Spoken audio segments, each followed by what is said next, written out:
précise insiste toujours avec Frédéric Bérard. 8h moins 20, est-ce qu'il fait beau dans les alentours du Stade olympique, secteur est de Montréal, M. Bérard? Oh, pas tellement, mais j'ai mon magnifique kangourou des Whalers de Hartford. André? Ah, il est très beau. Ben oui. Oui. En appui aux Hurricanes. Faut l'expliquer, mais oui, on comprend. J'ai l'habitude avec vous de devoir tout expliquer. On connaît l'histoire de nos clubs de hockey. Là. Tu peux nous reprocher bien les affaires. Là. On connaît pas toutes les moineaux derrière tes citations, mais on connaît nos...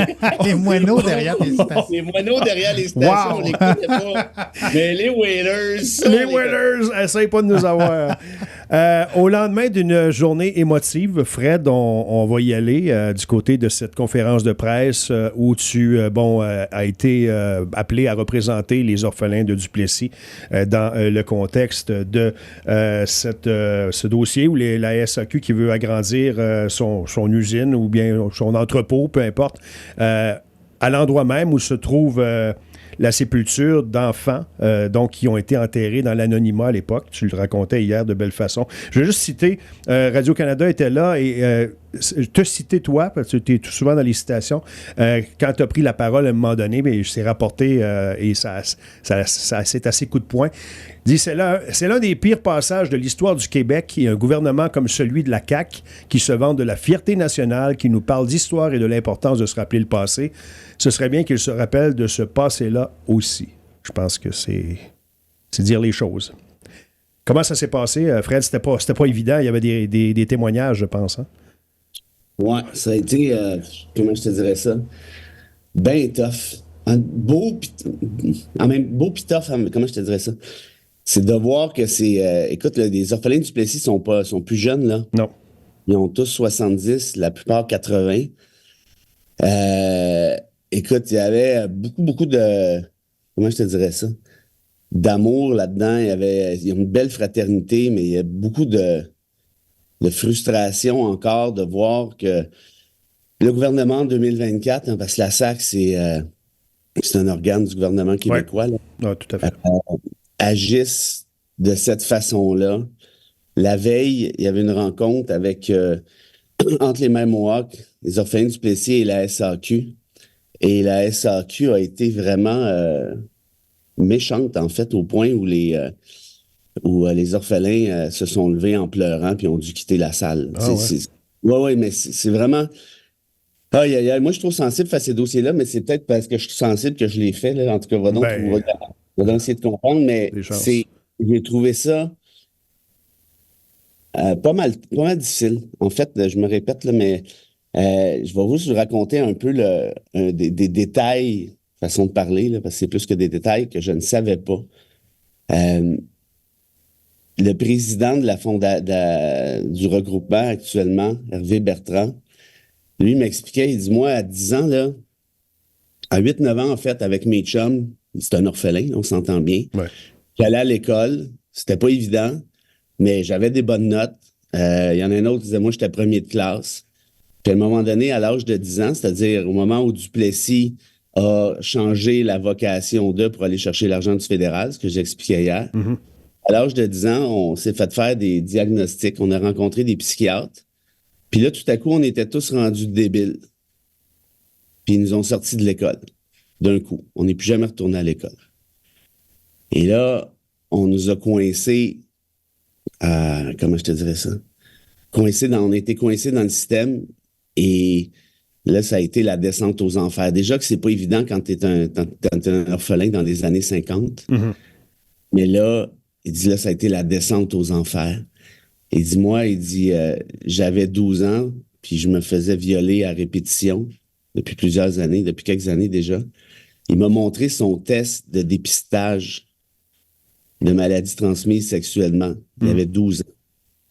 Pas lui, là. C'est pas lui, là, tu comprends, là? Ouais. Et c'est parce qu'il était plus capable d'uriner et autres. Et là, ils l'ont hospitalisé pendant 3 semaines. Et il a encore gardé ces papiers-là. Et ils l'ont tassé dans une institution juste à côté. Puis il dit, je passais mes journées à rien faire. Fait qu'il dit, je regarde pas. De toute façon, j'étais considéré débile. Fait qu'il dit, je regardais par la fenêtre et là, je l'ai vu, moi, la fosse commune. Ah ouais. Je les ai vus enterrer des corps d'enfants. Je les avais là, devant moi. Là. Wow. Quelqu'un qui te raconte ça, là. Et Ouais, ouais. Et tu dois pas comprendre à 8 ans, 9 ans, 10 ans pourquoi ta vie bascule comme ça, pourquoi on te catalogue, on te catégorise, on t'envoie à un endroit où tu vas subir des abus sexuels à répétition. Pourquoi ça m'arrive? Pourquoi moi? Pourquoi tout ça arrive dans ma vie alors que je suis un petit cul qui n'a rien demandé, tu sais? écoute, puis moi, ce qui me désole le plus, c'est que ça a été orchestré par l'État québécois. Ça. Exact. C'est terrible. On s'entend que c'est par le privé, c'est pas mieux sur la finale, mais au moins, il n'y a pas une espèce de collusion étatique entre des bonnes sœurs. Les sœurs grises, là, les prochains qui vont me parler en bien de celle-là, là, vous allez vous lever de bonheur. Des curés, des psychiatres de l'État et autres. Et là, écoute bien ça, c'est pas fini mon affaire, là. En fait, c'est pas fini l'histoire qu'il m'a racontée. Puis il y en a plusieurs qui, écoute, et tout le monde disait la même chose, là, c'est pas compliqué, là. Il dit, à un moment donné, mes chums partaient un après l'autre, puis ils revenaient plus.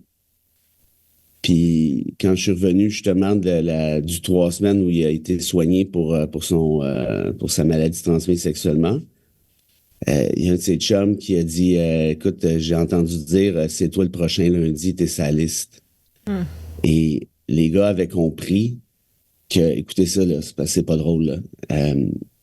Le centre psychiatrique vendait chaque enfant 10 piastres. Voyons donc. À l'Université de Montréal, notamment. On m'a dit l'Université de Montréal, il y en a peut-être d'autres, pour faire des expérimentations. Et il faisait venir des chercheurs allemands. Écoute, il me montrait des papiers. C'était des affaires certifiées. Là. C'est vraiment impressionnant. Tout le monde le savait, là. Ça, l'affaire, là. C'est pas juste 2-3 fafouins qui se sont arrangés ensemble. C'est un truc institutionnalisé. Et c'est ça, un chercheur allemand, notamment. Je sais plus en quelle année, là, 55, je pense. 56. Et ce qu'il faisait sur ces enfants-là, c'est qu'il pratiquait la lobotomie. Ouais. Fait que les enfants mouraient, évidemment, dans la plupart des cas. Et c'est après coup. Puis parfois, on avait besoin d'un membre pour tester. On leur coupait un bras, une jambe, ce que vous voulez. On faisait des tests. Et après, bien évidemment, on les jetait dans la fosse en question. Et ce brave homme, donc, qui est Hervé Bertrand, m'a dit, moi, là, je savais que le lundi, je m'en allais à la boucherie. Puis elle allait me jouer dans le cerveau. Puis que c'était fini. Mais heureusement, il y a un curé, comme quoi il reste encore du bon monde. C'est le curé de Desroches, je pense qu'il m'a dit, qui est venu à ma rescousse, puis qui a empêché le fait que ce soit mon tour, pour des raisons que j'ai pas posées. J'ai pas posé la question, je sais pas pourquoi, mais fait qu'il dit, je suis passé à ça, là, il imitait un quart de pouce de subir le même sort que la plupart de mes chums. Et ça, il te raconte ça, puis il me l'a raconté à moi, puis il l'a raconté aux médias. T'as-tu idée à quel point, quand t'entends ça en 2024, et là, tu sais que tout ce qu'on essaie de faire, c'est pas grand-chose, là. C'est d'empêcher la SAQ de passer la gratte, de creuser dans des sépultures, dans des cadavres d'enfants assassinés par l'État, juste pour pas remuer davantage. Ouais. C'est juste pour... C'est-tu trop demandé? Et une des revendications qu'on a, même la principale, c'est pas beaucoup, là, c'est que nous, on a, comme je te disais, l'Association canadienne des archéologues et tout, ce sont des scientifiques, ce sont des experts qui disent, il y en a, on le sait, on a de la preuve. La SAQ dit non. Ils disent, OK, mais on va envoyer des chiens renifleurs qui sont spécialisés dans les restes humains. Ils veulent pas, hein? Et la SAQ dit non, on veut pas. Puis ils m'ont posé la question hier, les médias, ils disent pourquoi ils veulent pas? Mais d'après vous, pourquoi ils veulent pas? Pour la question. C'est quoi la seule raison possible? Poser la question, c'est y répondre. C'est ça. Et il y a pas mal de choses que... Là, ça, c'est des témoignages, mais il y a des choses qui sont probablement aussi révélées sur des notes, des dossiers médicaux, mais c'est sous le couvert, évidemment, du secret.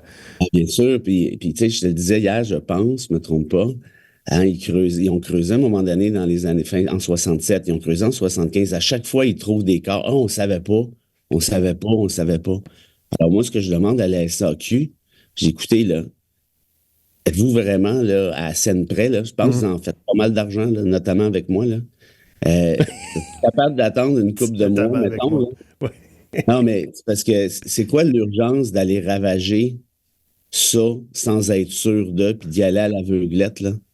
Pouvez-vous faire preuve d'un minimum de respect pour comment je te dirais ça?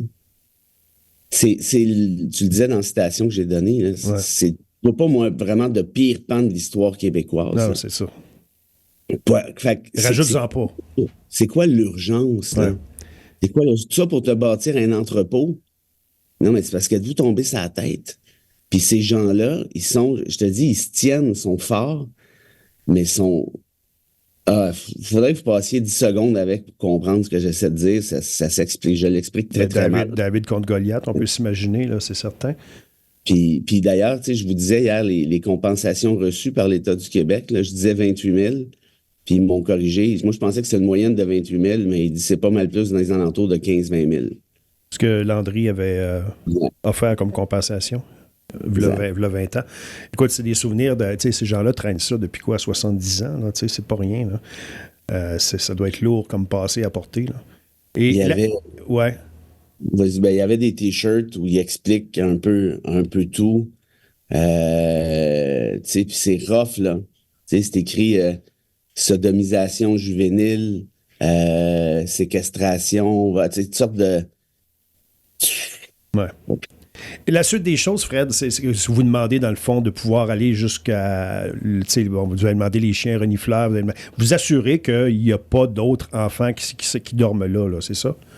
Selon nos experts, il y a encore beaucoup de restes humains. Ouais. La SAQ dit non, nous, on a regardé, puis il n'y a rien. Donc, on peut-tu prendre une expertise? En tout cas, là, je ne vais pas tout expliquer ma stratégie. Non. On peut-tu relaxer 2 minutes, là?